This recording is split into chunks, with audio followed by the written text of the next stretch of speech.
વાહન ચોરીઓના ગુનાઓ કરતો રીઢો આરોપી અલ્લારખા ઉર્ફે ઇજ્જોને ચોરી કરેલ ઓટો રિક્ષા સાથે પકડી પાડી ઓટો રિક્ષા ચોરીનો ગુનો ડિટેક્ટ કરતી વડોદરા શહેર ક્રાઇમ બ્રાન્ચ. વડોદરા શહેરમાં બનતા વાહન ચોરીના ગુનાઓ અટકાવવા અને વાહન ચોરીના ગુનાઓ કરતા ઇસમોને શોધી કાઢી વાહન ચોરીના ગુનાઓ ડિટેક્ટ કરવાની માનનીય પોલીસ કમિશનર અનુપમસિંહ ગેહલોત સાહેબ તથા અધિક પોલીસ કમિશનર મનોજ નીનામા સાહેબ તરફથી મળેલ સૂચના આધારે ક્રાઇમ બ્રાન્ચના ડીસીપી યુવરાજસિંહ જાડેજા સાહેબ તથા એસીપી એચ.એ. રાઠોડ સાહેબ નાઓના માર્ગદર્શન હેઠળ ક્રાઇમ બ્રાન્ચના પોલીસ અધિક્ષક કર્મચારીઓ અગાઉ વાહન ચોરીના ગુનાઓમાં પકડાયેલા ઇસમોની પ્રવૃત્તિ પર ખાનગી રાહે વોચ રાખી વાહન ચોરીના ગુનાઓ કરતા ઇસમોને શોધી કાઢવાની કામગીરીમાં સતત કાર્યશીલ રહેલ.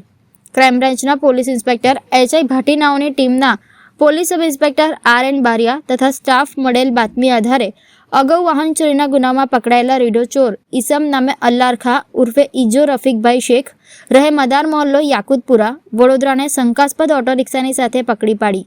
સદર ઇસમ પાસે ઓટો રિક્ષાના પેપર્સ ન હોય તેમજ સદર ઇસમે ઓટો રિક્ષાની માલિકી અંગે કોઈ સચોટ માહિતી નહીં આપતા સદર ઇસમની સઘન પૂછપરછ કરવામાં આવતા સદર ઇસમે ઓટો રિક્ષાની રાવપુરા રફાઈશા દરગાહ પાસેથી ચોરી કરવાનું જણાવેલ. આ ઓટો રિક્ષાને કબજે કરી પોલીસે વધુ તપાસ હાથ ધરી છે.